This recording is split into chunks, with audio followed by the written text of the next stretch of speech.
जाबाई सासुरा सासुरा ओलांडून उंबराक जाबाई सासुरा सासुरा कुणी तुणी काढल कुणी तू हसत रहा तू वळू न पुन्हा नको पर तू माहेरी कुछ कुछ होईल कधी येऊ नको अडी उलट बोलून नको ग करू शिरजोरी सांगाया तर सोपे सांगाया तर सोपे पण कठीण सगळे रोज रोज कसरत तारेवरची होणार सून मी ह्या घरची रोज रोज कसरत तारेवरची होणार सून मी ह्या घरची राणी मी राजाची जमवून घेईन कशी बशी थोडी गोड थोडी मिरची थोडी थोडी गोड थोडी मिरची होणार सून मी ह्या घरची होणार सून मी ह्या घरची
फ्रेश दिसतीयस. थँक्यू. बस.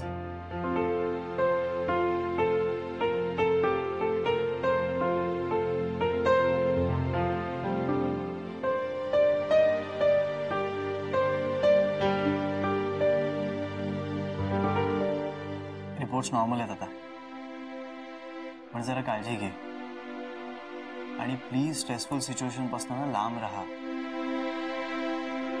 आता गोळ्या द्यायला उद्यापासून मी तुझ्याबरोबर नसेन, पण त्या कशा घ्यायच्यात हे सांगेन मी तुला.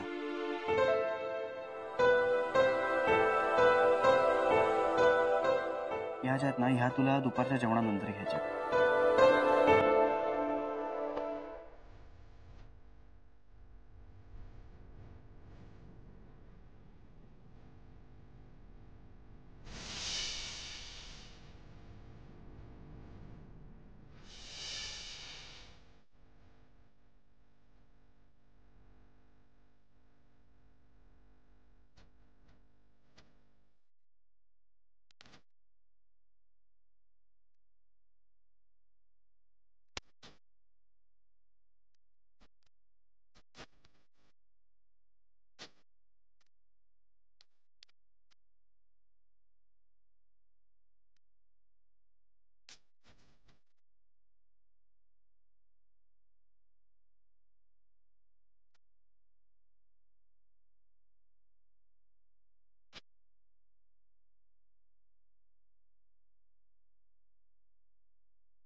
जानूला हे असं वागणं? अनिलराव केव्हाचा फोन करताय? तिला उचलायला काय होतंय? जड झालाय का फोन? मला ना ह्या पोरीचं काही कळतच नाहीये. अहो कोणी करतं का कुणासाठी एवढं? एवढं करतायत ते आपल्यासाठी, पण आपल्याला ना त्याची काही किंमतच नाहीये.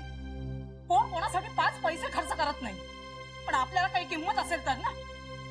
आणि मला ना ह्या पोरीचं काय करावं तेच कळत नाहीये. आता त्या अनिलरावांना तरी काय उत्तर देऊ मी, मलाच कळत नाहीये.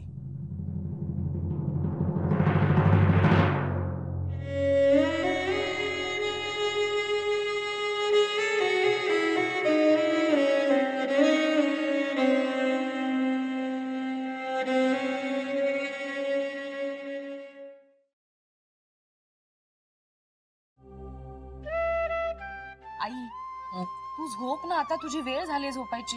नाही ग, श्रीचा फोन आल्याशिवाय मला शांत वाटायचं नाही. अगं आई, पण तू आता कामात असेल ना. अगं त्याने फोन करतो म्हटलंय ना, म्हणजे करणार तो फोन. त्याचा आवाज ऐकल्याशिवाय मला काही झोप लागायची नाही. बरं मी करू का त्याला फोन? त्याला माहितीये तुझ्या झोपेची वेळ. नको ग, गडबडीत असेल म्हणून नसेल केला. आता त्याचा तो कोण मित्र आहे, त्याला काय झालंय, किती सिरियस आहे, आपल्याला काहीच माहित नाहीये ना. हॅलो, अरे श्री, अरे काय झालं? कोण आजारी पडलं? कोण हा मित्र? आणि तू जेवलास का? जी अगं किती प्रश्न विचारशील. आई आज पेशंटच्या जवळच थांबावं लागेल. बरं तुला माझा निरोप मिळाला होता ना? हो हो मिळालाय, पण कोण हा मित्र आणि कशी तब्येत आहे त्याची? अगं बीपी लो झाला होता स्ट्रेसमुळे. डॉक्टर उद्या सकाळी डिस्चार्ज देत आहेत. तो एकदा मिळाला ना की मग मी घरी येईन. हा ओके. आणि अरे कुठल्या हॉस्पिटलमध्ये आहेस? आपल्याच. हा मग ठीक आहे. काही लागलं तर फोन कर. हा अय्याजी सॉरी, माझ्यामुळे आज तुला झोपायला खूप उशीर होतोय ना. जाऊ दे रे, तुझा आवाज ऐकला ना आता मला शांत झोप लागेल. गुड नाईट बाळा. अगं मला पण बोलायचं होतं. सांगायचं नाहीस का? मी मगाचपासून खुणा करत होते की तुला. पुन्हा कशाला करायच्या? सरळ सांगायचं मला बोलायचंय म्हणून. बरं जाऊ दे, उद्या सकाळी तो येतोय तेव्हा बोल त्याच्याशी.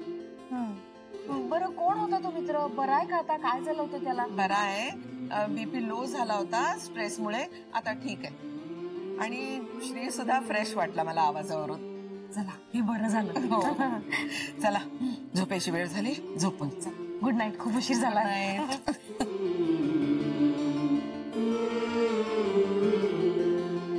ही कसली झोपतीये? आता जाऊन मीटिंग करणार. आणखीन एक जोक सांगतो.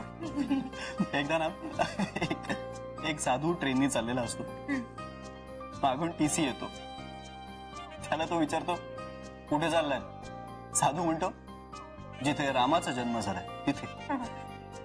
टीसी त्याला विचारतो तिकीट कुठे आहे? साधू म्हणतो माहित नाही, नाहीये तिकीट. तो टीसी म्हणतो चला. साधू विचारतो कुठे? टीसी म्हणतो जिथे कृष्णाचा जन्म झालाय.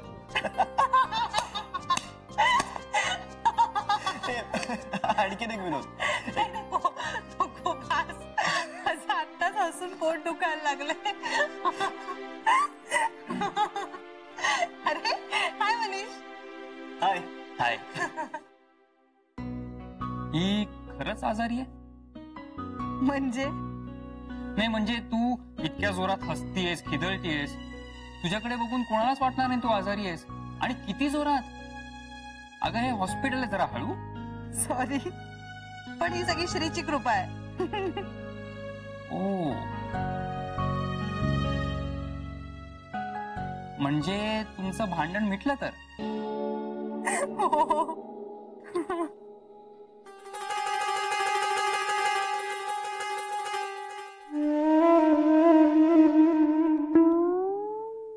एक मिनिट, आम्ही दोघं भांडलो होतो हे तुला कोण बोललं?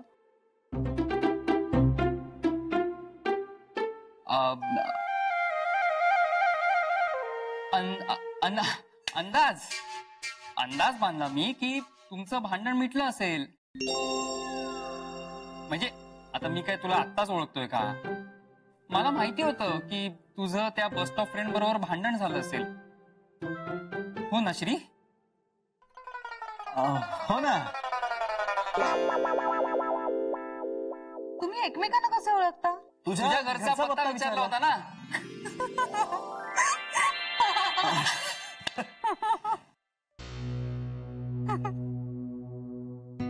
काय असं अचानक आजारी पडायला काय झालं? काही नाही रे, जरा बीपी डाऊन झालं होतं. या वयात स्ट्रेसमुळे होतं असं. Jahnavi, I am sorry. नाही, तुला माझ्यामुळे तिकडे थांबायला लागलं आणि मग हे सगळं. चल रे, तुझ्यामुळे काही नाही झालंय.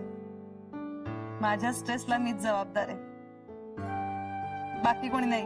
हो, पण तरीही तुझ्या आईची खूप बोलणी ऐकून आलोय मी. खावीत की कधीतरी मोठ्यांची बोलणी. काय बिघडलं? हो का?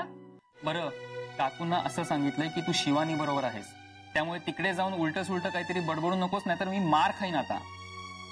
कशाला असं सांगितलंस? का खोटं बोलायचं? मग काय सांगायला हवं होतं? हा, तू श्री बरोबर आहेस असं सांगायला पाहिजे होतं, हो ना? कमॉन यार. हे बघ, मला तुझी ती सायलेन्स अँड स्माइल फिलॉसॉफी अजिबात पटत नाही, आणि तुझा हा सत्यवादीपणा तर बिलकुल नाही. आय मीन, जिकडे खोटं बोलण्याची गरज आहे तिकडे मी बोलतो खोटं. हे बघ, एखाद्याला वाचवायला मी सुद्धा खोटं बोलते. एक्झॅक्टली, मी तुला वाचवायलाच खोटं बोलले. हो, पण मी पण तेच सांगते, त्याची काहीच गरज नव्हती. अरे, आईला सांगितलं असतंस तर काही फरक नसता पडला. मला वाटत नाही तसं. एक मिनिट, मी ह्या अवस्थेत तुझ्याशी भांडायला आलेलोच नाहीये. श्री, तू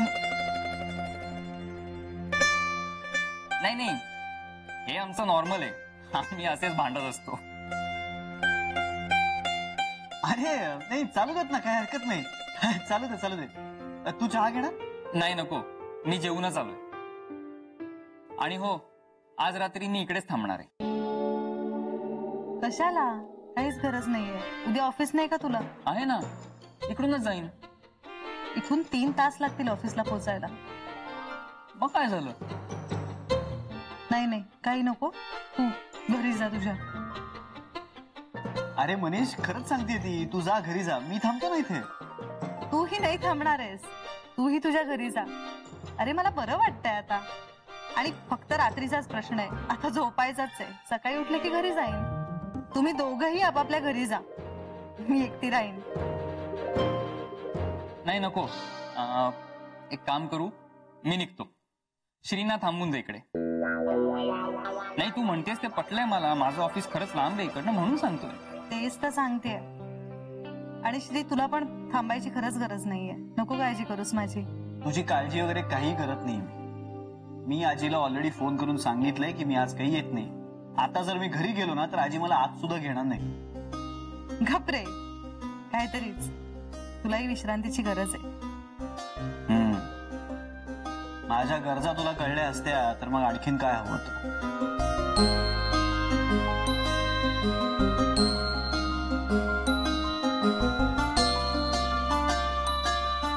मी आजीला ऑलरेडी फोन करून सांगितलंय की मी आज काही येत नाही. आता जर मी घरी गेलो ना तर आजी मला आज सुद्धा घेणार नाही. घाबरे काहीतरीच. तुलाही विश्रांतीची गरज आहे. माझ्या गरजा तुला कळल्या असत्या तर मग आणखीन काय हवं होतं.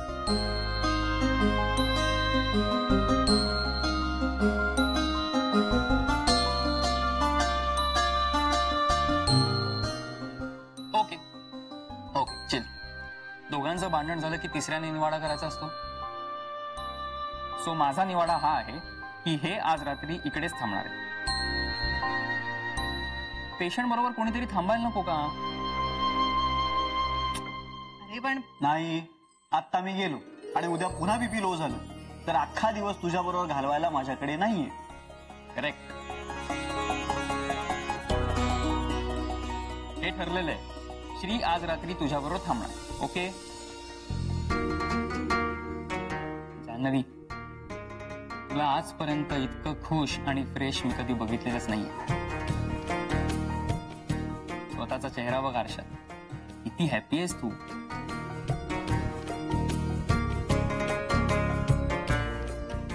पहिल्या ड्रेसमुळे असेल. नाही, आतून आनंदी आहेस. हे बाबा असं काही बोलू नकोस, नाहीतर बीपी पुन्हा लो व्हायचं.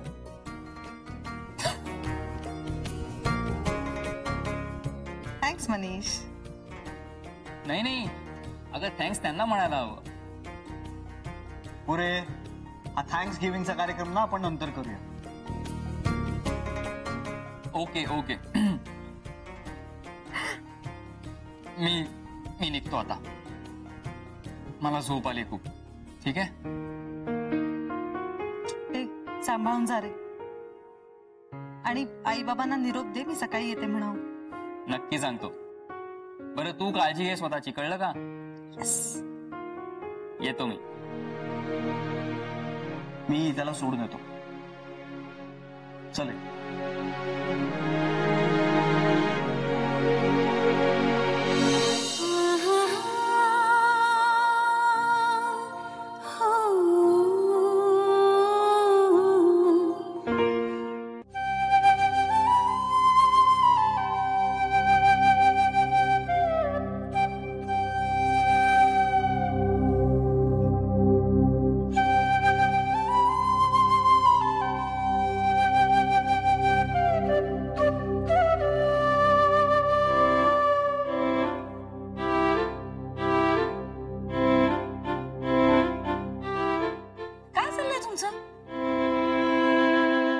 डोकं चाले ना ग. डोकं चाले ना म्हणून तुम्ही चालताय? अगं तुला आठवतं ना बेबी, हे म्हणायचे की फेऱ्या मारल्या की सुचतं म्हणून. म्हटलं आपणही फेऱ्या मारून बघूया, आपल्याला काही सुचतं का असं. पण तुम्ही फेऱ्या मारत होतात म्हणून मी फेऱ्या मारत होते वहिनी. मी काय म्हणते, आई मला म्हणाली की ती जेव्हा श्रीशी बोलत होती ना तेव्हा त्याचा आवाज असा फ्रेश वाटत होता. म्हणजे अगं आत्यानंद महाराजांची कृपा आहेच त्याच्यावर. तो ना सुखरूप बाहेर पडेल या सगळ्यातून. त्याचं सगळं नीट होणार बघ. पण मला ना वेगळीच काळजी वाटते. मलाही. कसली? हा कसली? अगं श्रीचा मित्र म्हणजे त्याच्याच वयाचा असेल नाही. आता त्याला टेन्शनमुळे काय बीपी जास्ती का कमी काहीतरी झालं ना. श्रीला पण टेन्शन आहे, मग त्याचं पण बीपी असं. ताई मला तर वेगळीच शंका येते. कसली? म्हणजे हॉस्पिटलमध्ये त्याचा मित्र नाही, तोच ऍडमिट नसेल ना ग. अगं बाई, मला हा विचारच सुचला नाही ग. मला सुद्धा विचार आला नाही डोक्यात. पोर किती ढसढस रडत होत, त्यामुळे तर त्याचं बीपी. नाही नको, असं काही बोलू नको ग. नाही नाही, हे शक्य नाही. काय शक्य नाही? काय शक्य नाही? हेच की श्री आजारी आहे हे शक्य नाहीये. का? का? का? का काय? हे बघ, तो लाईफ केअर हॉस्पिटलमध्ये आहे बरोबर. तो जर तिथे ऍडमिट असेल तर त्यांचा दुसऱ्या मिनिटाला आजीला फोन नाही का येणार. श्री ठीक आहे ना? जीव भांड्यात पडला माझा. आत्यानंद महाराजांनी वाचवलं त्याला. ए शरयू कुठे आहे? अगं ती केव्हाची झोपली आहे, डोकं दुखतंय म्हणून. हो का? हे खूप रात्र झाली आहे, आपण सुद्धा झोपूया. आईने बघितलं तर उगाच ओरडायला नको. हो, चल चला बहिणी, चल.